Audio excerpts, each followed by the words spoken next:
Welcome to Business on the Vine. I'm your host, Lady Jen Du Plessis, and in this dynamic series, we dive into the challenges, breakthroughs, and victories of entrepreneurs who have turned their passion into success. Welcome. Well, hello and welcome back to Business on the Vine. I'm your host, Lady Jen Du Plessis, and with me today, I have Brandon Moon. He's the COO and Strategic Partner at TD, which I think is interesting. We're going to talk about that. TD Pine Advisors, where he helps founder-led businesses grow with clarity, structure, and long-term value in mind. He's known for turning chaos into clarity and guiding entrepreneurs through operational shifts to help their businesses scale. He's also the voice behind Coffee with My TD Pine Advisor, where he answers real questions from real business owners. So welcome to the show, Brandon. We are delighted to have you here. Thank you so much for having me, Lady Jen. Yeah. So I want to start off with one of the things we talk about. Often we start podcasts, and most podcasts are start off with, well, tell us where it all started, right? Tell us where it goes. But something very specific about you that I want to address, especially on this particular show, is the fact that your background was spanning from a family-owned business. Mm-hmm. So let's give everybody some insight in this, because many people who are watching and listening might be saying, well, I own a business with my family. What do I do when they pass or pass it along? And you did something very, very unique. Yes, no, I appreciate that lead in. And frankly, I think a lot of the things we're going to be talking about are the lessons that I've learned through my mistakes. And I think that people that can learn from their mistakes and figure out a way to be successful are the ones that really make it in life. And so, I was given a really amazing opportunity. I left corporate America after getting an engineering degree and an MBA in 2014. Basically to help my grandfather retire. He was a lifestyle business owner, been running a sensor manufacturing business for 30 years. Him and I actually grew up living with my grandparents from fifth grade. So we had a really strong relationship, and we talked a lot about business when I was in the corporate world, and he basically we had these conversations that he felt chained to the business. All of the customers would call him, all the employees would go to him, and we had family in the business, but they'd been there since high school essentially. So he didn't have the confidence that they could grow the business the way that he envisioned it. So in 2014, I left corporate America took a 50% pay cut to go help him run the business. Yeah. Right. And most of us have that same problem, right? Right. Unless in my case, it wasn't that way because I waited, right, to Right. make the move. But a lot of us, sometimes we don't have a choice and we just have to go. We have to Yeah. jump into it, or we just are tired of what we're doing and we have to jump into it. So, you jumped into this family-owned business Mhm. with the intent that was going to be your career, Absolutely. but it Absolutely. wasn't. Yep. My It wasn't. And that was the reason why I was comfortable making that kind of, let's call it a sacrifice, right? Is that, if this is going to be my retirement, I know that I'm going to do a trade-off, and the trade-off is, I'm going to make less in the short term, but the idea is, we can grow this together and have something much larger for the whole family. And so, by 2018, my grandfather felt confident enough to retire. By this time, I was wearing the sales, operations, business development, engineering hats. And so Mhm. basically I took all the hats off of his head and put them on mine. Yeah. And, and, frankly, we were doing a lot of great things. We bought two businesses, we both of which were fire sales, and we can talk more about that later. But we were strategically adding these acquisitions to grow our portfolio and our operations. We grew the lifestyle business from a little over 1 million to 4.5 million in revenue, and added quality control department, outside sales. We went into other verticals. We were primarily oil and gas, but we were able to get into food and beverage, medical, power generation, just by understanding what our competitors were frankly doing wrong, and positioning ourselves to take advantage of that. And we were able to pick up a lot of new customers, especially coming out of COVID. when supply chains were a major Yeah. issue, we were able to pick up a lot of customers just from the sheer fact that we would talk to them. We would have communications with, hey, these are the challenges that we're dealing with right now, but this is the way that we're going to get you, a solution. So, during during COVID, there were so many small businesses that didn't fare very well. It was our second best year, because Yeah. we had diversified away from primarily being oil and gas and into other verticals that frankly were deemed as essential businesses. And so and it wasn't because we had a crystal ball. It was just doing the right thing whenever we were strategizing about where we wanted to go. And that was And forward part of our thinking, direction. right? Right, A lot of exactly. forward thinking, So, okay, so let's talk about that. Well, before we do that, did you end up keeping the company? No, so about 2 months after my grandfather passed away, I received a message from the attorney basically saying that the resolution letter that gave me the authority to do the acquisitions, to raise the capital, the funding, I could hire, fire, I could do everything to grow the business, was null and void when he passed away. Um, So yeah, I can give you all kinds of stories about power struggles and conversations and what it feels like from the inside of a family business. I lived it and I wouldn't trade it for anything. And I wholeheartedly believe that nobody did anything maliciously. It was just we all saw problems from different angles and and and, nothing together. and nothing collaborate. Yep. Wow. And your grandpa's probably in heaven going, "What did I do? Why Yeah, did I miss that?" Right? I wholeheartedly believe that He this is. wasn't the legacy that he wanted to create. No, But no, not at all. yeah. Yeah, that's crazy. That's crazy. Okay, so let's talk about what you were just saying a few minutes ago about when I said forward thinking and stuff. This brings me to SWOT analysis, Mhm. right? Are you familiar with SWOT? I'm sure Absolutely. you, yeah. Okay, some people may not be. So let's make sure that we clarify what a SWOT analysis is. I just ran across someone who didn't know what it was, who has a business, and I thought, oh gosh, but it's strengths, weaknesses, opportunities, and threats. Yes. Strengths, weaknesses, opportunities, and threats. So SWOT is SWOT. So, how often do you rely on the SWOT analysis in your practice? Is it quarterly? Is it annually? Once in a while? And it's okay if it's once in a while. I'm just curious how often you rely on it. And what do you tell your clients to do with a SWOT analysis? Yeah, absolutely. I love the question.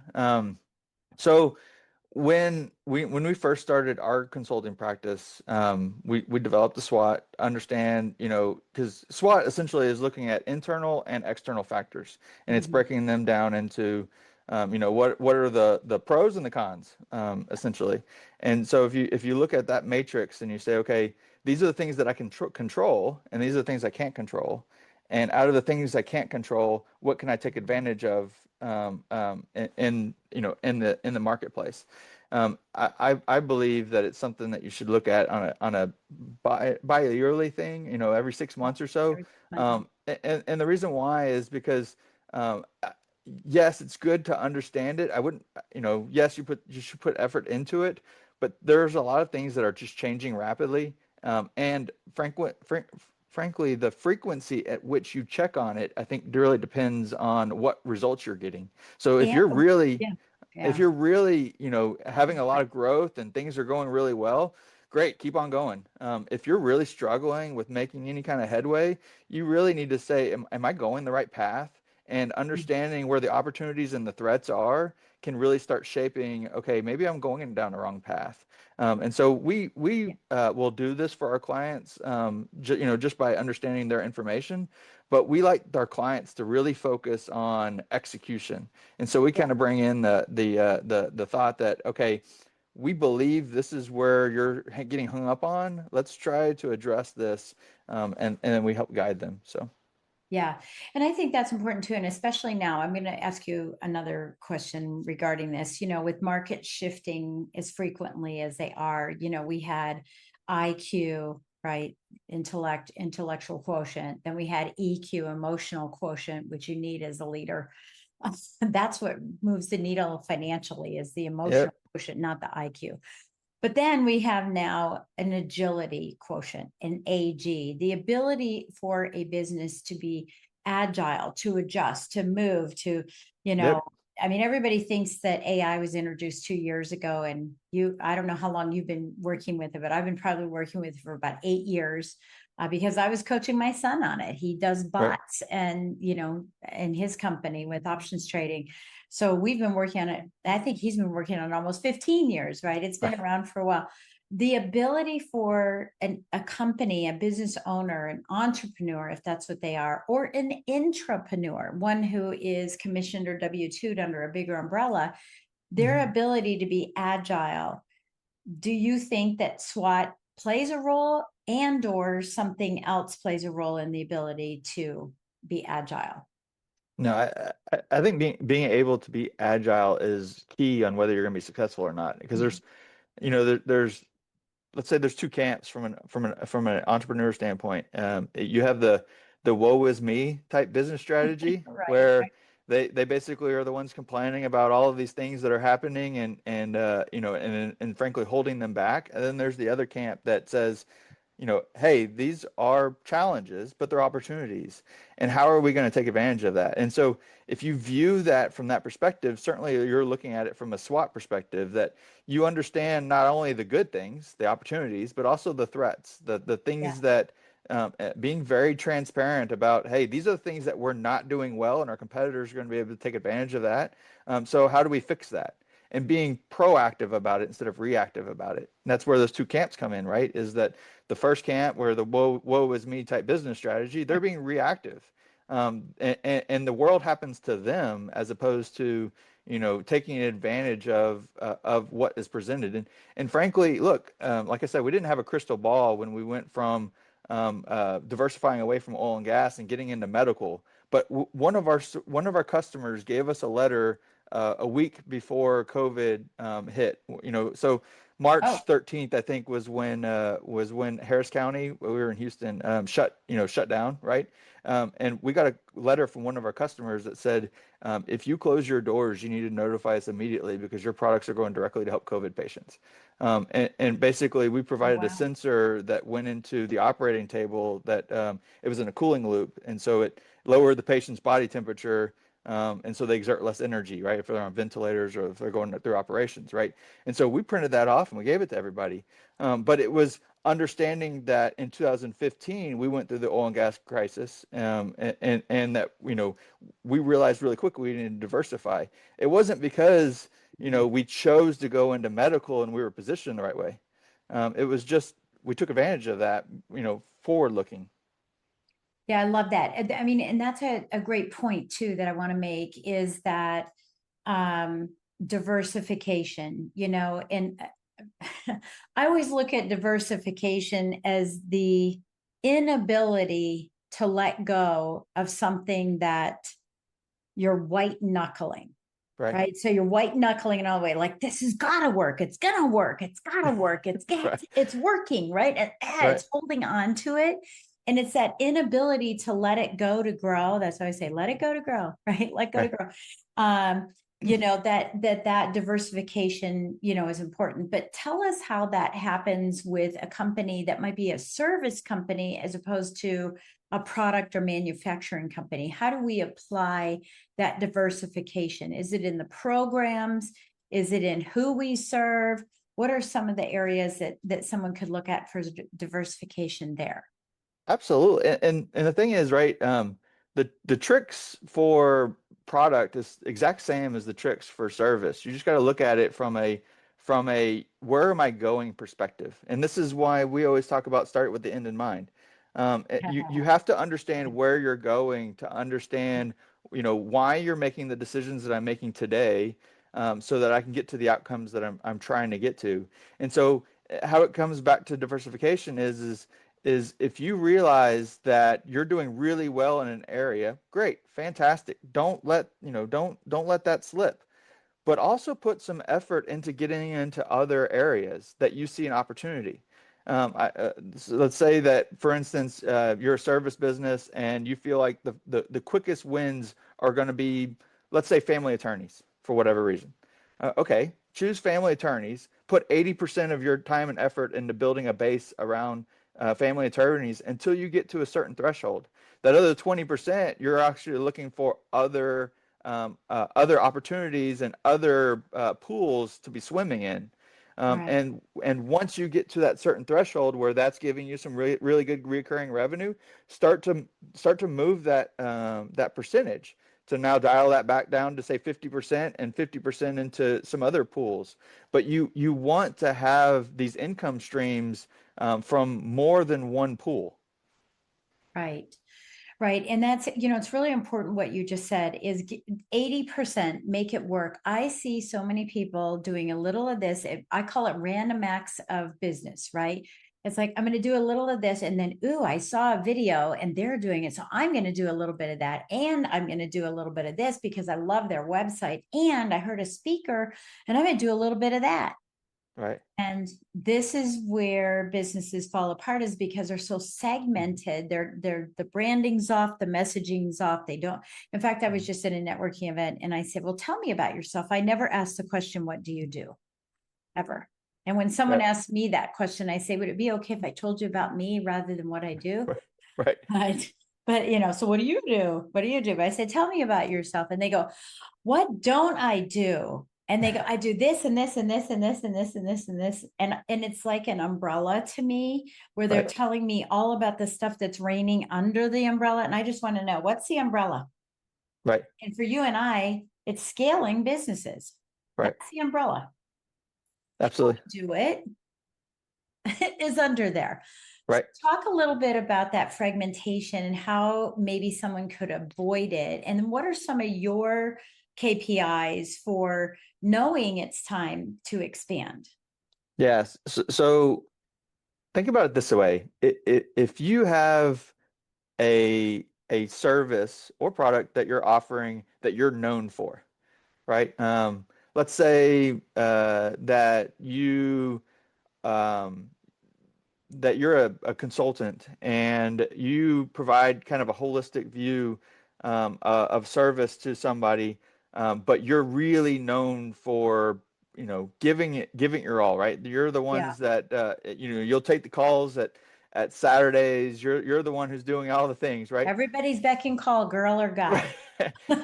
Every aspect of your business should allow for that to happen while maintaining your work-life balance, right? And so that means that Right. your business needs to be built to provide that service in every aspect. Mm-hmm. And that's when you can really start to differentiate yourself. And yes, you can do that and have a work-life balance. It's possible. It just has to have pre-planning. You have to be proactive about it. You have to, I'm going to be using that word multiple times because there's so many business owners who are not proactive, right? Mm-hmm. And I think that, in our production world, we were known for taking the rush orders and for delivering quickly. And so every aspect of our business, from how quickly we answered the phone to how quickly we can get proof of concept and on production, all the way to how quickly we delivered and what our delivery options. We could deliver same day from Texas to Wyoming, Mm-hmm. and to be able to provide that full service was what we built our business around. And it's this exact same thing in whether you're in a service business. Every aspect of your business needs to be built in a way to support where your value proposition is. And that's where people get it wrong and they're fragmented, just like what you talked about, is they haven't looked at it holistically. They've looked at it from this is shiny, this is nice, I want to do this because it sounds fun. But Right. every aspect of your business should be built around the value proposition that you've positioned yourself as. Yeah. Yeah. And without that clarity, and a lot of times that doesn't happen in the beginning. So it is a running amok. It is random acts of everything, right? Rather than reining that in, Hmm. and really understanding that piece of it. So this brings me to a thought that I have, which is disruptive leadership. Hmm. Disruptive leadership is something that we need today, because It is, it's a visionary style of leadership, right? That involves challenging the status quo and saying, Mhm. we don't always do it that way. Because everyone said, Right. we've always done it that way, right? It's Yeah. changing the status quo. It doesn't change what needs to be done, but it changes how things are getting done. It streamlines the process so that you can excel right through. Whereas as incumbents, we'll call them, big companies. This is an advantage we have as entrepreneurs, right? Is Mhm. big companies take forever to implement. Mhm. We take it faster, so we break through that barrier. And by the Mhm. time they decide to implement and have it approved by 70 people, the catch up is ridiculous. That what they're Yes. trying to catch up. So tell us a little bit about your perspective of disruptive leadership. And frankly, the tools that are available to us now allows, I mean, AI. it's amazing how quickly the tools have really ramped up. And we're in the Like you baby said, stages. Yeah. yeah, and like you said, I mean, AI has been around for years, but just over the last 2 years, 3 years, the speed at which things are transformational is just mind blowing. Yeah. And frankly, like look at the McKinseys and the large consulting businesses.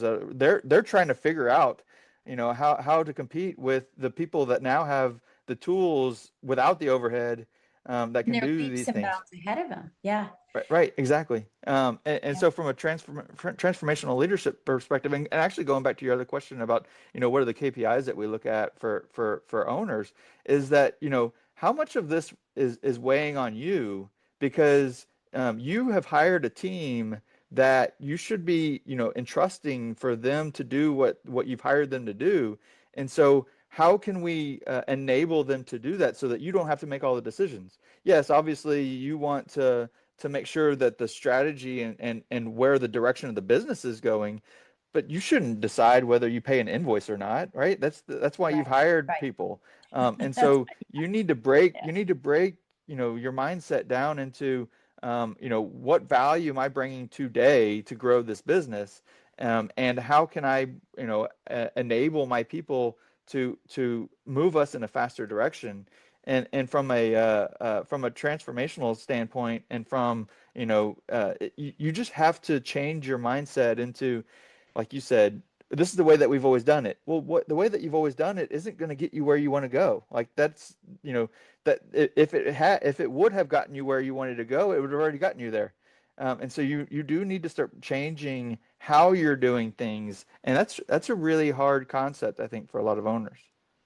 It is, but it's amazing because I'm seeing entrepreneurs, solopreneurs, and small businesses compared to large corporations that are moving past, right? Yes. Breaking the barrier, moving past these larger companies.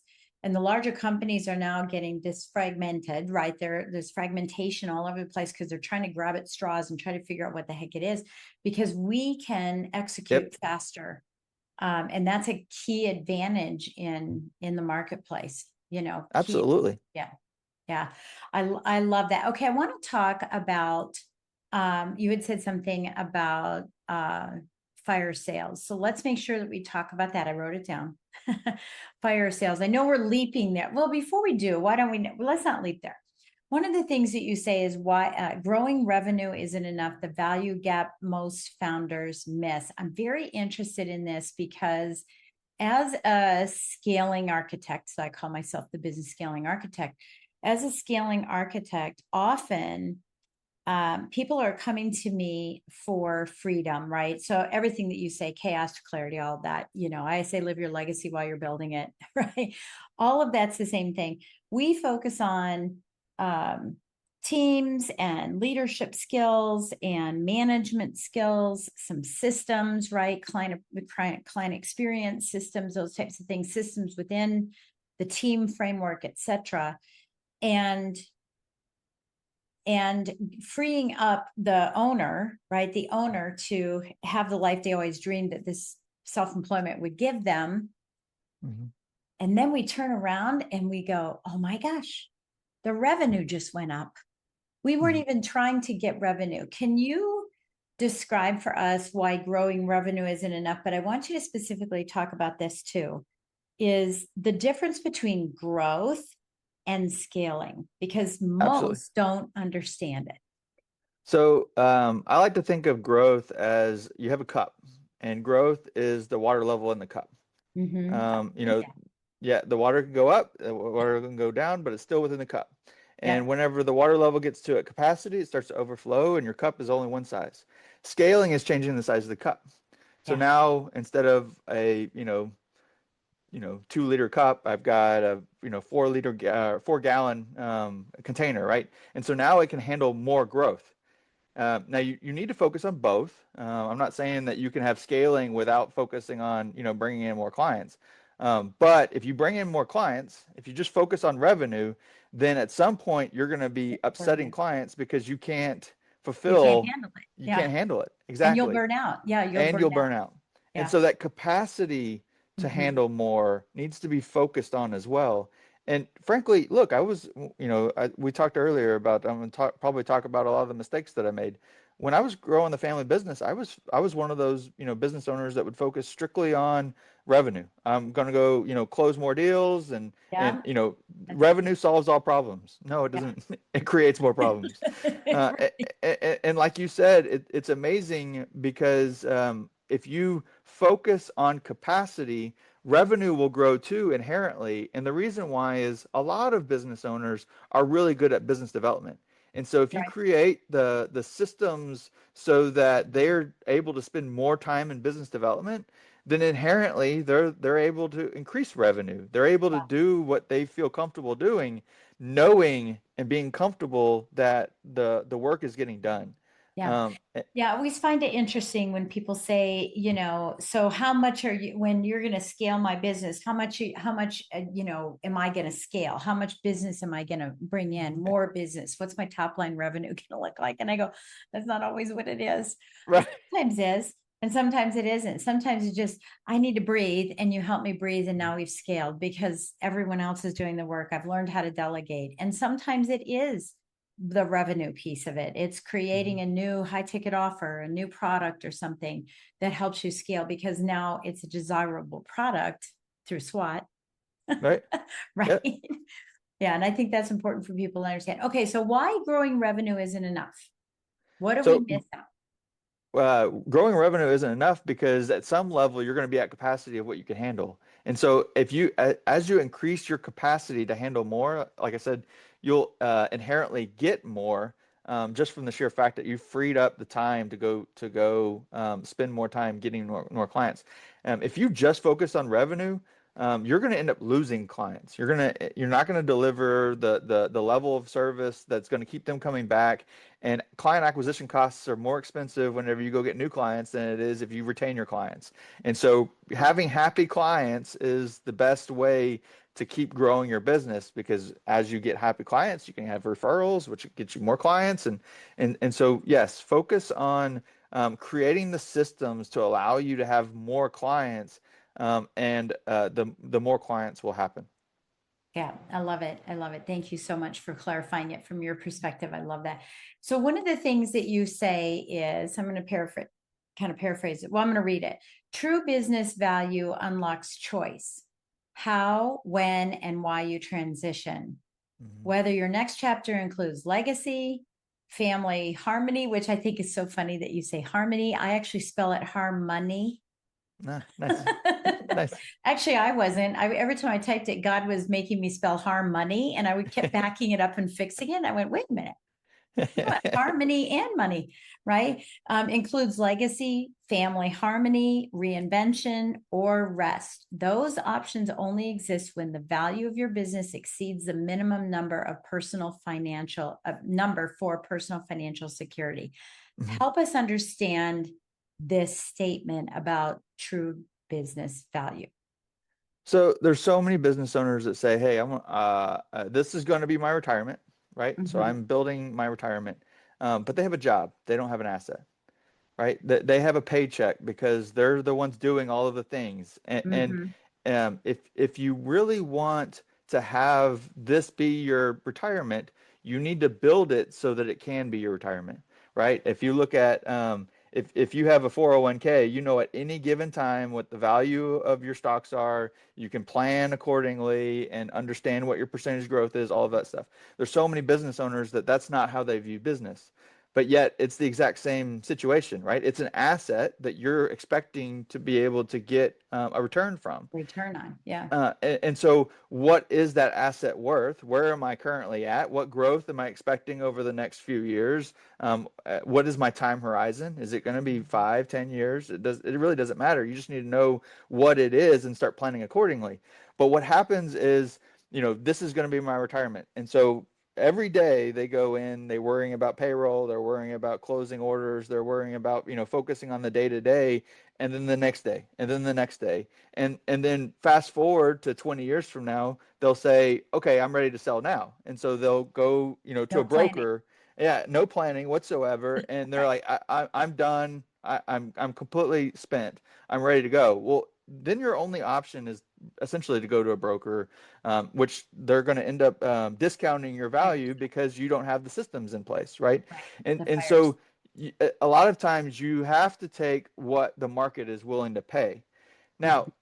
if you plan, now you're saying, okay, this is what I'm trying to build. This is what I ultimately want from the business. And so what systems and what size do I need to create to yield that return? Well, if you build intentionally like that, you can now lay the framework. Now you know exactly what needs to be built. You know exactly how it needs to be.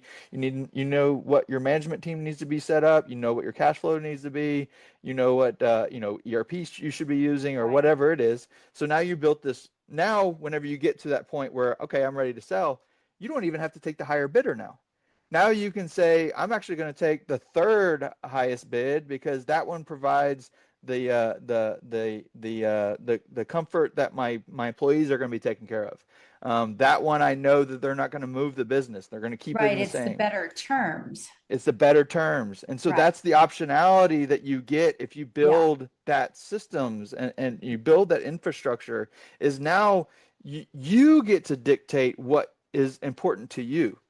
Yeah. There's essentially three buckets of goals, right? You have your fundamental goals, which is does the proceeds of the business provide the financial security you're looking for? Then there's the universal goals, which is it being sold to the right person or transition to the right person? Is it, is it going to the kids?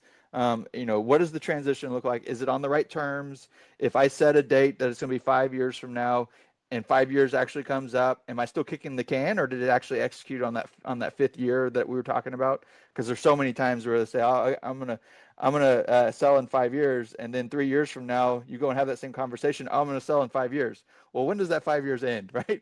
Right. Right. Do It we just just pushed keep on? out. It's yeah. What do they call that when the goal line is pushed out? Yeah. Yeah, just kicking the can. Kicking the And can then down. Yeah. then the third bucket, though, this is the most important one I think that people forget about is what we call the values-based goals. And I'm not talking about a number.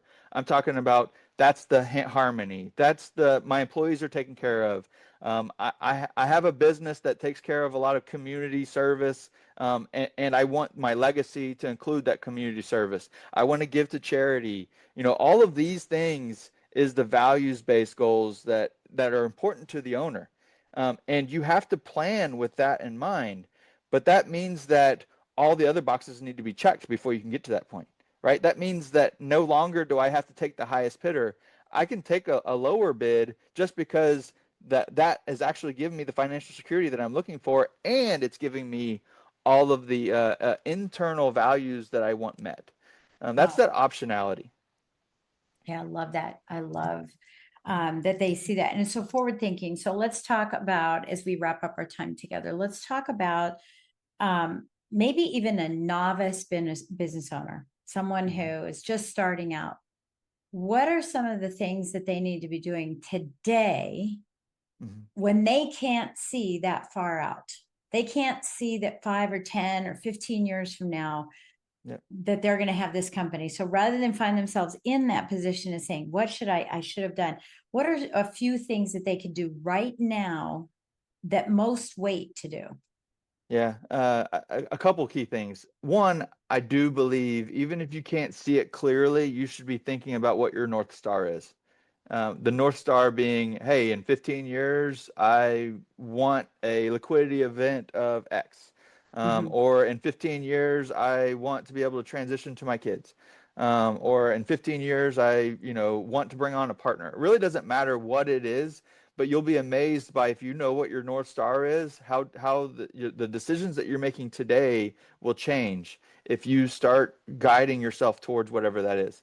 And so at least understanding why you're doing what you're doing. That I think is critical. The second of all is don't let pride get in your way.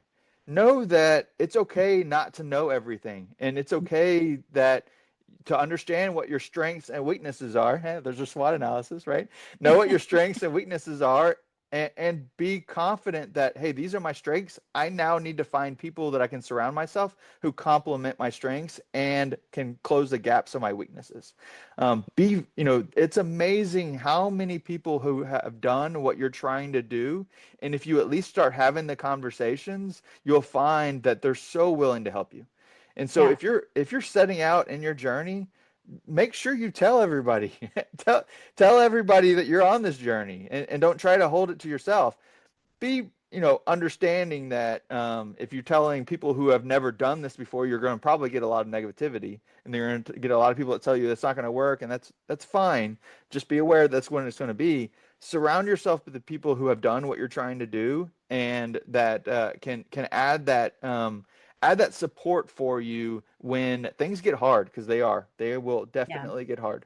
Yeah, because this is, a lot of people act like Lone Rangers, that they're on an island, they're all by themselves. But I did learn from Dr. Greg Reed, who is the founder of Secret Knock. He wrote 3 Feet from Gold with Sharon Lechter, among a lot of other things. And he talks about the difference between opinion and counsel, right? And Yes. so, yeah, we should tell everybody about it, but we want to be careful. We're not going to family members who have an opinion, who won't do Right. it for themselves, but think they know it all. Yep. Go to people who have, counsel, who can provide us counsel, who've walked down that path. And one of the things he says is called sand in the hand. When you go and you grab sand at the beach, some of that will fall through and some of Yes. it you'll hold on to. So listen to that counsel that way, is take some of it and hold on Right. to it and say, this is great for me. This will work for me. And the others, just tell them thank you, right? Right. Just say thank you for having it for me. I think that's a very important part of it. Now I know you have an assessment or several assessments, and we have the link in our show notes here that people can go and get some assessments. Tell us about the different types of assessments that you have available if they need some help.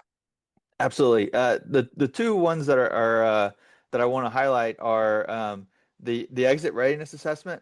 There's so many business owners that don't want to talk about an exit, and I completely understand how there's an emotional stigma around that word.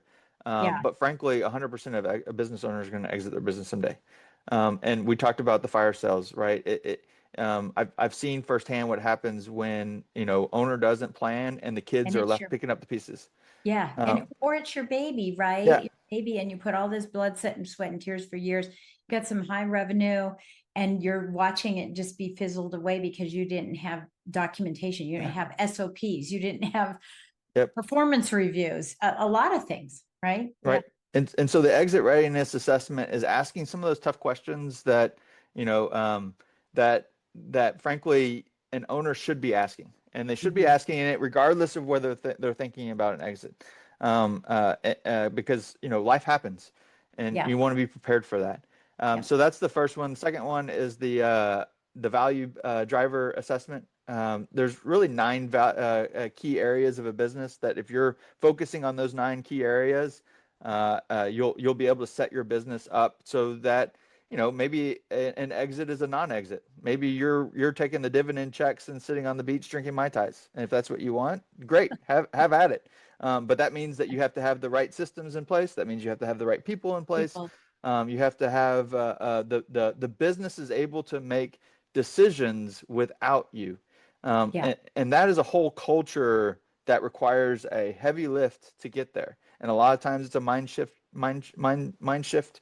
There's all kinds of things that need to happen for that, Yeah. and that's where the value driver assessment comes in. Is how ready is your business to live on, because you know this, right? There's a difference between a significant business and a successful business. A Right. successful business is just a snapshot in time. I have a successful business right now because it's given me the lifestyle that I want. But a significant business is going to outlast you. And so how are you setting your business up to be a significant business or just a successful business? Yeah, I love that. I love that analogy. Absolutely love that analogy. Yeah. So what do you want to leave with everyone today that we've talked about a variety of things that I've asked some questions on, and maybe now there's some things stewing for you. What would you want to leave with the novice all the way to the successful and significant business? Yeah, and I think the key goes back to something I said earlier, is that don't let pride create that glass ceiling. Oh, yeah. It's okay. It's okay not to know everything. In fact, I find the rooms that have people that are smarter than me in them to be a much better place to be, because then it allows you to learn. It allows you to elevate, right? There's so many people that talk about having your business being an ugly baby. It's not that it's an ugly baby. It's just it's still a baby. So how do you grow that to be an adolescent? How do you grow it to be an adult? And a lot of times it requires a new way of thinking. And so the founder may or may not have all of that in their head. And so how do you surround yourself by people who can complement what you do and close those gaps? Yeah, I love it. I just spent the week last week with Brian Smith, the founder of UGG Boots. And he Nice. always says this. There's not an adult here. Raise your hand if you came out as an adult and didn't come out as a baby and have to work your way up to adulthood. He goes, that's the same in business. Absolutely. Right. Absolutely. Yeah, don't let your pride create your glass ceiling. That's Yeah. wonderful. Thank you so much for joining us today, Brandon. It's been an absolute pleasure. I love all of your insights into business, and we'll have links here for everyone to touch base with you and to reach out and to do some strategy calls, etc. I just appreciate you taking time here. It was a pleasure to meet you, and we talked a few weeks ago, and I look forward to more opportunities with you. Thank you, Lady Jen. Yeah, absolutely. And thank you for listening. I hope you enjoyed this. And remember, don't let your pride create your glass ceiling. Take the assessments, take him up on this offer, and make sure that you are positioning yourself for the best possible outcome, whatever that may be for you. And until next time, we'll catch you on Business on the Vine. See you soon. Thank you for joining us on Business on the Vine. If you found value in today's conversation and would like additional support, go to supportfromjen.com. Remember, the best ideas are always discovered on the vine. So keep innovating, stay inspired, and continue to grow.